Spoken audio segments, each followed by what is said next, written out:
Surely no man can have better claims to sympathy than bravery, youth, good looks, and misfortune. Madame Esmond might have had 20 sons, and yet had a right to admire her young soldier. Mr. Washington's room was more than ever Mr. Washington's room now. She raved about him and praised him in all companies. She more than ever pointed out his excellences to her sons, contrasting his sterling qualities with Harry's love of pleasure, the wild boy, and George's listless musings over his books. George was not disposed to like Mr. Washington any better for his mother's extravagant praises. He coaxed the jealous demon within him until he must have become a perfect pest to himself and all the friends round about him. He uttered jokes so deep that his simple mother did not know their meaning, but sate bewildered at his sarcasms, and powerless what to think of his moody, saturnine humor. Meanwhile, public events were occurring which were to influence the fortunes of all our homely family. The quarrel between the French and English North Americans, from being a provincial, had grown to be a national quarrel. Reinforcements from France had already arrived in Canada, and English troops were expected in Virginia. Alas! My dear friend, wrote Madame la Présidente de Mouchy, from Quebec, to her young friend George Warrington. How contrary is the destiny to us! I see you quitting the embrace of an adored mother to precipitate yourself in the arms of Bologna. I see you pass wounded after combats. I hesitate almost to wish victory to our lilies when I behold you ranged under the banners of the leopard. There are enmities which the heart does not recognize, ours assuredly are at peace among the tumults. All here love and salute you, as well as Monsieur the Bear Hunter, your brother, that cold Hippolyte who preferred the chase to the soft conversation of our ladies. Your friend, your enemy, the Chevalier de la Jabatière, burns to meet on the field of Mars his generous rival. M. Duquesne spoke of you last night at supper. M. Duquesne, my husband, send affectuous remembrances to their young friend, with which are ever joined those of your sincere Presidente de Mouchy. The banner of the leopard, of which George's fair correspondent wrote, was, indeed, flung out to the winds, and a number of the king's soldiers were rallied round it. It was resolved to wrest from the French all the conquests they had made upon British dominion. A couple of regiments were raised and paid by the king in America, and a fleet with a couple more was dispatched from home under an experienced commander. In February, 1755, Commodore Keppel, in the famous ship Centurion, in which Anson had made his voyage round the world, anchored in Hampton Roads with 2 ships of war under his command, and having on board General Braddock, his staff, and a part of his troops. Mr. Braddock was appointed by the Duke. 100 years ago the Duke of Cumberland was called the Duke par excellence in England, as another famous warrior has since been called.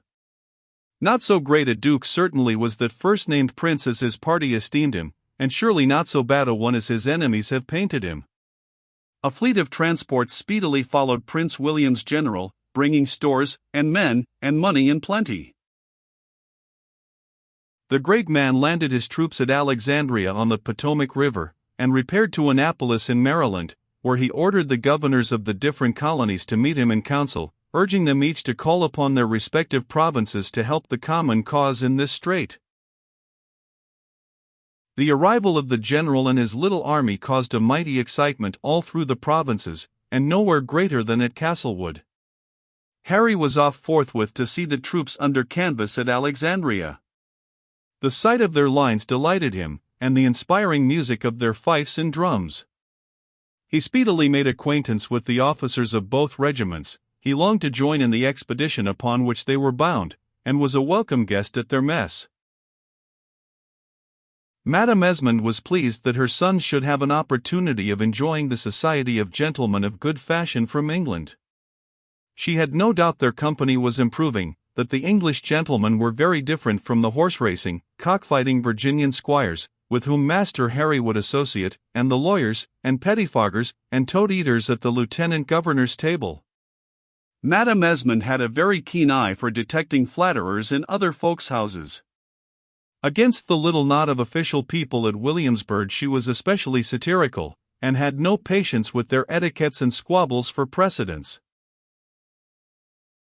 As for the company of the king's officers, Mr. Harry and his elder brother both smiled at their mamma's compliments to the elegance and propriety of the gentlemen of the camp. If the good lady had but known all, if she could but have heard their jokes and the songs which they sang over their wine and punch, if she could have seen the condition of many of them as they were carried away to their lodgings, she would scarce have been so ready to recommend their company to her sons. Men and officers swaggered the country round, and frightened the peaceful farm and village folk with their riot. The general raved and stormed against his troops for their disorder, against the provincials for their traitorous niggardliness. The soldiers took possession almost as of a conquered country. They scorned the provincials, they insulted the wives even of their Indian allies, who had come to join the English warriors, upon their arrival in America, and to march with them against the French. The general was compelled to forbid the Indian women his camp. Amazed and outraged, their husbands retired, and but a few months afterwards their services were lost to him, when their aid would have been most precious. Some stories against the gentlemen of the camp, Madame Esmond might have heard, but she would have none of them. Soldiers would be soldiers, that everybody knew. Those officers who came over to Castlewood on her son's invitation were most polite gentlemen, and such indeed was the case. The widow received them most graciously, and gave them the best sport the country afforded. Presently, the general himself sent polite messages to the mistress of Castlewood. His father had served with hers under the glorious Marlborough, and Colonel Esmond's name was still known and respected in England. With her ladyship's permission, General Braddock would have the honour of waiting upon her at Castlewood, and paying his respects to the daughter of so meritorious an officer. If she had known the cause of Mr. Braddock's politeness, perhaps his compliments would not have charmed Madame Esmond so much. The commander-in-chief held levees at Alexandria, and among the gentry of the country, who paid him their respects, were our twins of Castlewood, who mounted their best nags, took with them their last London suits, and, with their 2 negro boys, in smart liveries behind them, rode in state to wait upon the great man. He was sulky and angry with the provincial gentry, and scarce took any notice of the young gentleman, only asking, casually, of his aide-de-camp at dinner, who the young Squire Gawkies were in blue and gold and red waistcoats? Mr. Dinwoodie, the lieutenant governor of Virginia, the agent from Pennsylvania, and a few more gentlemen, happened to be dining with His Excellency. "Oh," says Mr. Dinwoodie, "those are the sons of the Princess Pocahontas," on which, with a tremendous oath, the general asked, who the deuce was she? Dinwoodie, who did not love her, having indeed undergone 100 pertnesses from the imperious little lady, now gave a disrespectful and ridiculous account of Madame Esmond, made merry with her pomposity and immense pretensions, and entertained General Braddock with anecdotes regarding her, until His Excellency fell asleep. When he awoke, Dinwoodie was gone, but the Philadelphia gentleman was still at table, deep in conversation with the officers there present. The general took up the talk where it had been left when he fell asleep, and spoke of Madame Esmond in curt, disrespectful terms, such as soldiers were in the habit of using in those days, and asking, again, what was the name of the old fool about whom Dinwoodie had been talking. He then broke into expressions of contempt and wrath against the gentry, and the country in general. Mr. Franklin of Philadelphia repeated the widow's name, took quite a different view of her character from that Mr. Dinwoodie had given, seemed to know a good deal about her, her father, and her estate, as, indeed, he did about every man or subject which came under discussion, explained to the general that Madame Esmond had beeves, and horses, and stores in plenty, which might be very useful at the present juncture, and recommended him to conciliate her by all means. The general had already made up his mind that Mr. Franklin was a very shrewd, intelligent person, and graciously ordered an aide-de-camp to invite the 2 young men to the next day's dinner. When they appeared he was very pleasant and good-natured. The gentlemen of the general's family made much of them. They behaved, as became persons of their name, with modesty and good breeding. They returned home delighted with their entertainment, nor was their mother less pleased at the civilities which His Excellency had shown to her boys. In reply to Braddock's message, Madame Esmond penned a billet in her best style, acknowledging his politeness, and begging His Excellency to fix the time when she might have the honor to receive him at Castlewood. We may be sure that the arrival of the army and the approaching campaign formed the subject of continued conversation in the Castlewood family. To make the campaign was the dearest wish of Harry's life. He dreamed only of war and battle. He was forever with the officers at Williamsburg. He scoured and cleaned and polished all the guns and swords in the house. He renewed the amusements of his childhood, and had the negroes under arms. His mother, who had a gallant spirit, knew that the time was come when one of her boys must leave her and serve the king. She scarce dared to think on whom the lot should fall. She admired and respected the elder, but she felt that she loved the younger boy with all the passion of her heart. Eager as Harry was to be a soldier, and with all his thoughts bent on that glorious scheme, he too scarcely dared to touch on the subject nearest his heart. Once or twice when he ventured on it with George, the latter's countenance wore an ominous look. Harry had a feudal attachment for his elder brother, worshipped him with an extravagant regard, and in all things gave way to him as the chief. So Harry saw, to his infinite terror, how George, too, in his grave way, was occupied with military matters. George had the wars of Eugene and Marlborough down from his bookshelves, all the military books of his grandfather, and the most warlike of Plutarch's lives. He and Dempster were practicing with the foils again. The old Scotchman was an adept in the military art, though somewhat shy of saying where he learned it. Madame Esmond made her two boys the bearers of the letter in reply to His Excellency's message, accompanying her note with such large and handsome presents for the general's staff and the officers of the two royal regiments, as caused the general more than once to thank Mr. Franklin for having been the means of bringing this welcome ally into the camp.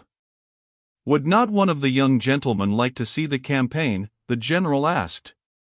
A friend of theirs, who often spoke of them, Mr. Washington, who had been unlucky in the affair of last year, had already promised to join him as aide-de-camp, and His Excellency would gladly take another young Virginian gentleman into his family. Harry's eyes brightened and his face flushed at this offer. He would like with all his heart to go, he cried out.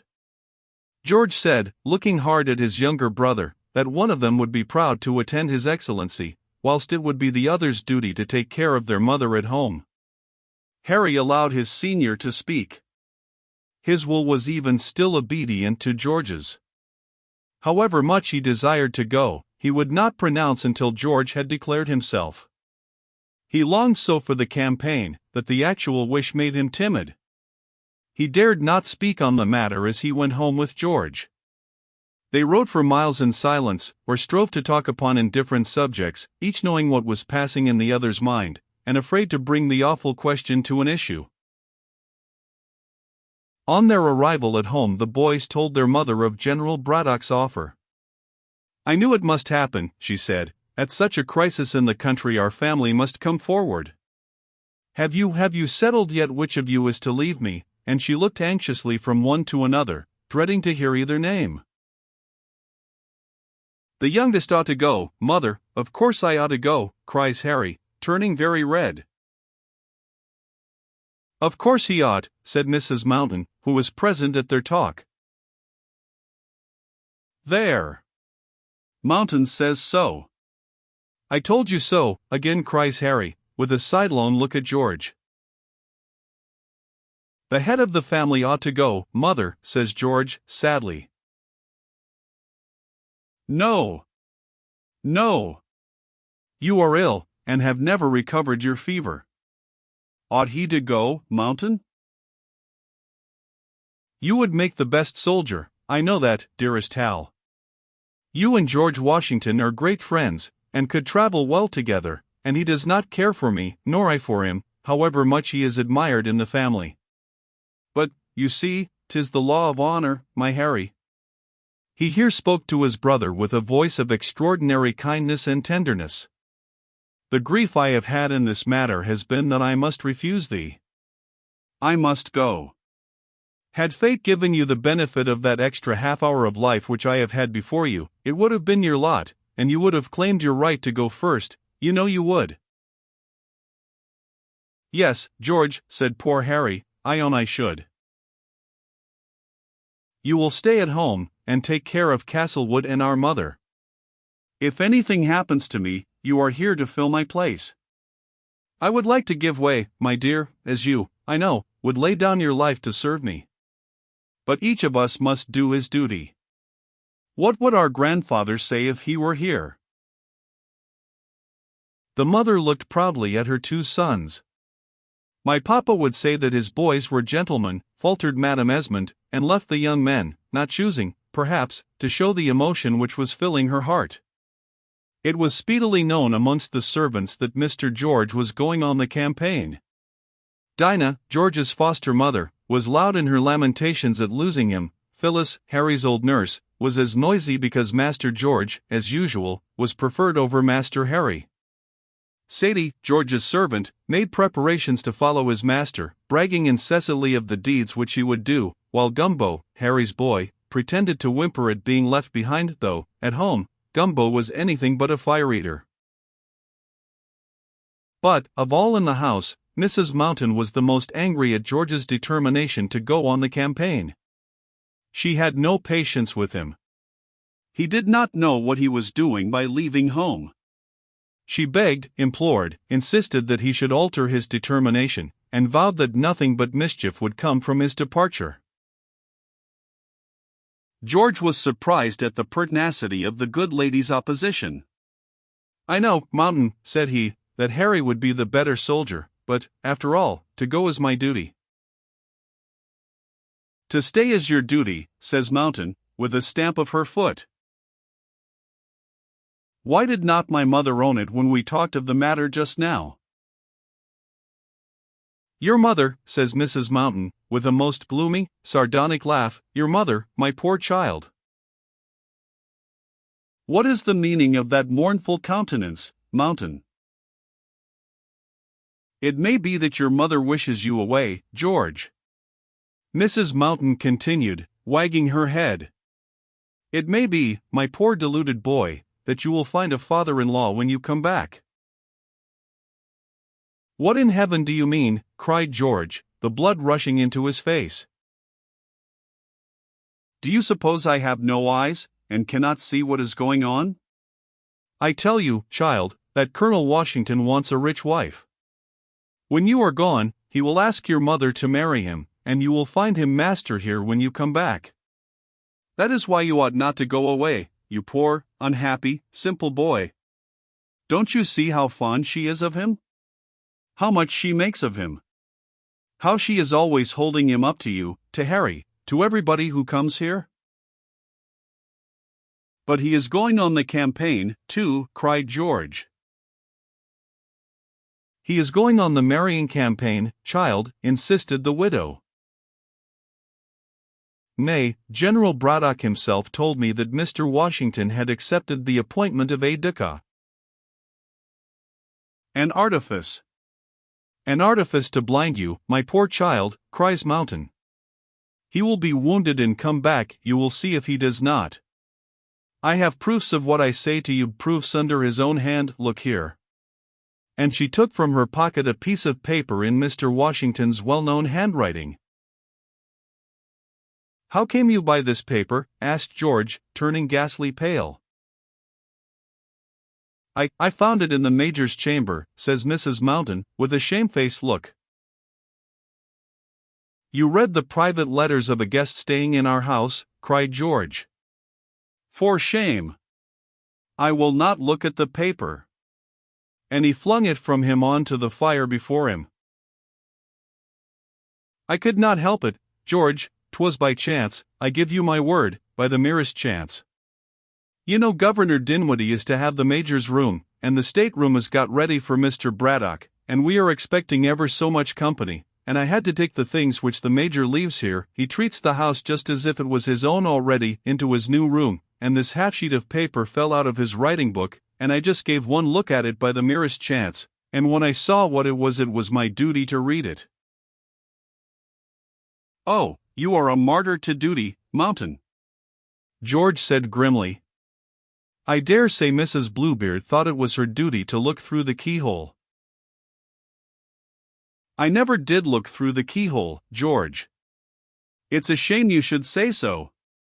I, who have watched, and tended, and nursed you, like a mother, who have stayed up whole weeks with you in fevers, and carried you from your bed to the sofa in these arms. There, sir, I don't want you there now. My dear Mountain, indeed. Don't tell me. You fly into a passion, and call names, and wound my feelings, who have loved you like your mother, I only hope she may love you half as well. I say you are all ungrateful. My Mr. Mountain was a wretch, and every one of you is as bad. There was but a smouldering log or two in the fireplace, and no doubt Mountain saw that the paper was in no danger as it lay amongst the ashes, or she would have seized it at the risk of burning her own fingers, and ere she uttered the above passionate defense of her conduct. Perhaps George was absorbed in his dismal thoughts, perhaps his jealousy overpowered him, for he did not resist any further when she stooped down and picked up the paper. You should thank your stars, child, that I saved the letter, cried she. See? Here are his own words, in his great big handwriting like a clerk. It was not my fault that he wrote them, or that I found them. Read for yourself, I say, George Warrington, and be thankful that your poor dear old Mountie is watching over you. Every word and letter upon the unlucky paper was perfectly clear. George's eyes could not help taking in the contents of the document before him. Not a word of this, Mountain, he said, giving her a frightful look. I will return this paper to Mr. Washington. Mountain was scared at his face, at the idea of what she had done, and what might ensue. When his mother, with alarm in her countenance, asked him at dinner what ailed him that he looked so pale. Do you suppose, madam, says he, filling himself a great bumper of wine, that to leave such a tender mother as you does not cause me cruel grief? The good lady could not understand his words, his strange, fierce looks, and stranger laughter. He bantered all at the table, called to the servants and laughed at them, and drank more and more. Each time the door was opened, he turned towards it, and so did Mountain, with a guilty notion that Mr. Washington would step in.